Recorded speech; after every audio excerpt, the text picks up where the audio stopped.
Paano ba ginagawa para lalong sumasarap ang nag-iisang Hennessy? Ito yung mga ingredients na ipapakita ko sa inyo para lalong sasarap ang ating nag-iisang Hennessy. Una, mayroon tayong baso, mayroon tayong lemon, mayroon tayong mint. Ayan. Paano ba ginagawa para lalo siyang sumasarap na wala kang mararamdaman? As in, masarap na masarap lang talaga siya. Buksan, ilagay dito sa baso. Huwag masyadong marami, yung kayang-kaya lang. Itong lemon natin, itusok natin dito. At itong lemon na piga natin, ilagay natin dito. Ibuhos yung ice dito, ice cube, ilagay. Dahan-dahan. Dahan-dahan. Galaw-galaw. Galaw-galaw. Ma-feel mo na yung kanyang masarap na lasa. At itong ating mint leaves, ilalagay natin sa loob. At halo-haluin. Halo-halo. Halo-halo. Halo-halo. So yan yung ating very special Hennessy.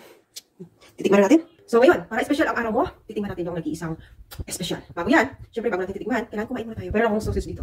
So kakain muna tayo para malagyan yung ating sigura. Para special ang araw mo, titikman na natin. Halika.